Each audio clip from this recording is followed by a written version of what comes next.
Francis, je suis toujours assez étonné. Il y a plein de belles choses devant toi. Tu peux nous expliquer un petit peu?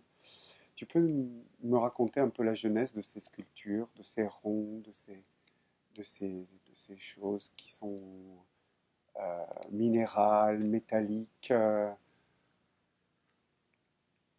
La genèse de tout cela, voilà une grande question.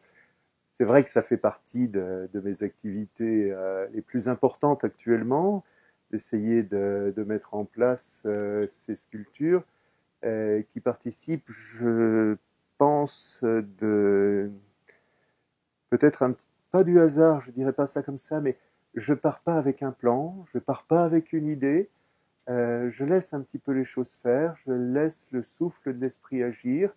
Et je suis un peu dans l'âme récupérateur, donc très brocante, et je récupère des choses du style des cercles comme ça qui viennent de roues de charrette, ça ce sont des cerclages de tonneaux, ça c'est des morceaux de bois, des billes, enfin des choses que je récupère en brocante.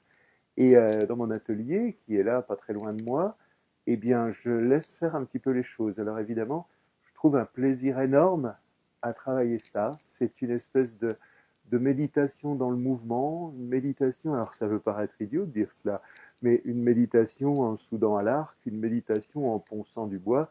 Et pour moi, ça correspond à ma personnalité. C'est ce que j'aime vraiment. Bien sûr, parfois ça aboutit pas à grand chose, puis parfois ça aboutit à des choses que j'aime bien et que je garde, et j'y vois toujours une symbolique. Donc j'ai beaucoup travaillé un certain nombre d'idées, si vous voulez, on peut les partager. Ouais.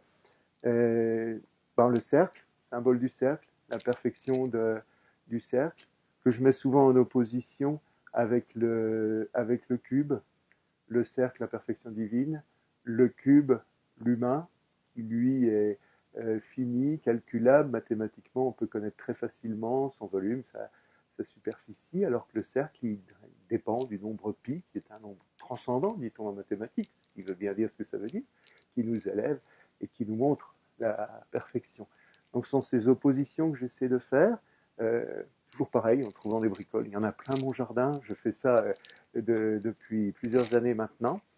Et mes dernières choses que j'ai faites, qui sont là devant moi, j'aime bien l'idée de la pierre qui est une pierre euh, usée par le temps, qui est quelque chose de totalement naturel, que j'aime mettre avec quelque chose de manufacturé. Une roue comme ceci, c'est manufacturé, la pierre est naturelle, et pour moi, ça évoque un peu tout ce qu'on vit en ce moment. Est-ce qu'on peut allier la nature avec ce que nous faisons dans l'industrie? Ça, ce sont des choses industrielles, ça, des choses naturelles.